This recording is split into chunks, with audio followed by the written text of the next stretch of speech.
Hello and welcome back. In this video, we've got a couple of things to discuss, including two significant trades involving the New Jersey Devils. We'll get to all of that coming up right now.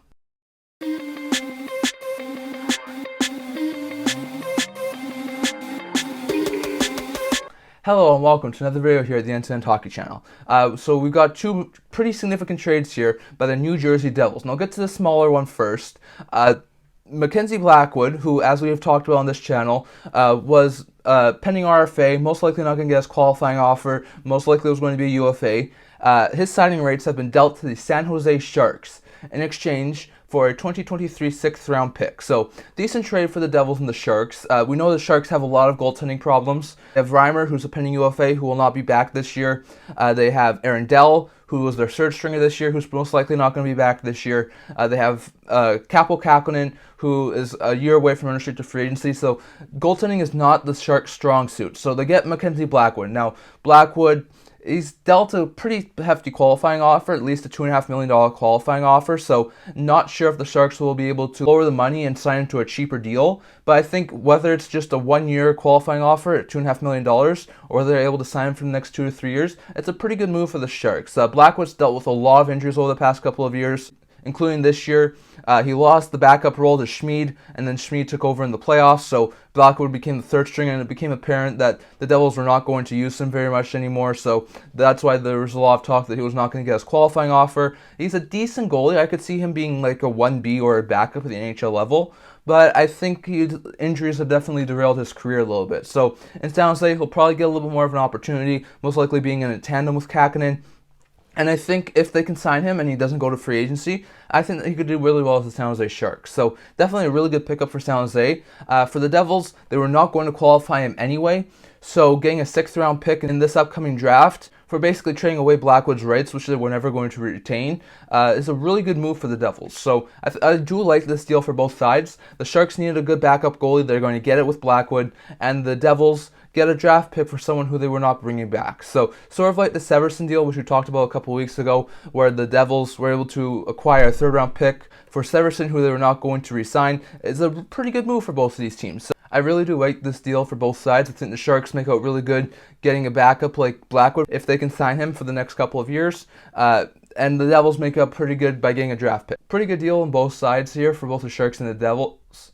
And then the Devils made another trade with the Pacific Division team, and that being the Calgary Flames, as they've made a surprise deal by acquiring Calgary Flame forward Tyler Toffoli from the Calgary Flames in exchange for Yegor Sharangovich, who is RFA right now, and a 2023 3rd-round pick. So, in my opinion, this is a nice deal for both sides. I was expecting a little bit more of a package for Toffoli for the Flames, but I think this is a pretty good deal for both sides. For the Devils, it improves their forward group and it hugely improves their top 9. Now, we know that they're most likely not going to bring back Tatar or Miles Wood, who are both top 9 forwards last year and pending UFAs, so we know that those two were not going to be back. We knew that they could definitely benefit from adding like another top 6, top 9 winger, and I think Toffoli could definitely round out that top 9 nicely. He's on a really nice deal. He's entering the final year of his contract, so probably won't sign an extension right now. I'll expect him to probably wait until after the season to sign an extension. But he's done really well over the past couple of years. He had a career year hitting over 70 points this past year. So Toffoli's looked really good. He's a 30-goal scorer almost each and every season. So he's an elite-level goal scorer. He can put up points really well. And playing with a guy like Yegor Sharangovich in the top 6, he should be doing fantastic next year. So I really do like this move by the Devils, as it gets them another huge top 6 winger for the next year and be a really good player to play with Hughes and Hischier on the top 6. For the Flames, I did expect them to get at least like a 1st or a 2nd-round pick, maybe in a lower level prospect in the trade, but I think this is a pretty good return for them too. We know the Flames will most likely want to stay competitive, so they might not go for complete futures. But Sharangovich is a good young forward. He's an RFA right now, so he will need a new extension. I'm thinking the Flames can probably work out a 2 to 3 year deal that'll have an AAV of $3 to $4 million on a new extension. I think that could be a sort of deal that works out for both the Devils and the Flames. So I definitely think that's a possibility for the Flames. Sharangovich, I think, should fit in really well to the Flames' top 9. If they continue to make some moves, move a couple of guys out as well, I could see him easily fit into the top 9. Sharangovich has put up 20 goals multiple times in his career, and he can put up 40 to 50 points per year. So it's not a huge drop-off from Toffoli. And Sharangovich is a bit younger. So I definitely think that's a really good pickup for the Flames, who are trying to remain competitive in a really tight Pacific Division. They also get a third-round pick they can use in the draft on Thursday when rounds 2 through 7 go. So I definitely like that deal from the Flames. Like I said, not as much in return as I was once thinking for the Flames in a Toffoli trade, but I think a package of Sharangovich, who's a proven 20-goal scorer, a proven 40 to 50-point player, if they can sign him for the next couple of years, I think could definitely be a really good player to replace Toffoli. And they also get a third-round pick. And for the Devils, a veteran leader like Toffoli, who can put up points. He's proven time and time again he can put up 30 goals. He just came off a 70-point season. He's going to improve that top 6 immensely, and he's going to definitely improve that Devils forward group. So in my opinion, this is a really great trade for both sides. So in my opinion, the Devils-Sharks trade, I do think that the Sharks win the deal, especially if Blackwood can stay healthy and prove that he can be an NHL level goalie, at least a backup.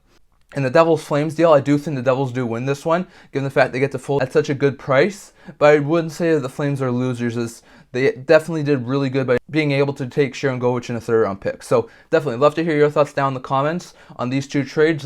Does the Sharks win the deal by getting Mackenzie Blackwood's rights?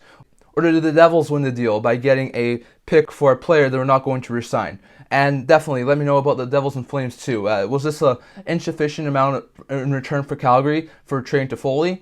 So do the Devils win this deal by getting Toffoli for such a low price? Or is getting Sharangovich in a third-round pick enough for the Flames to make them the winners of this deal? Definitely let me know down in the comments. But that's all I'm going to talk about in this video. Remember to like this video if you really liked it. Remember to subscribe. I also do a blog talking about news, rumors, opinions, stuff like that. So definitely check that out. I'll leave a link to that in the description below.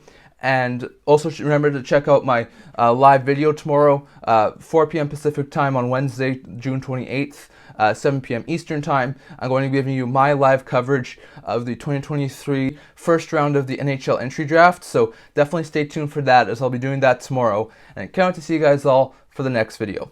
See you guys soon.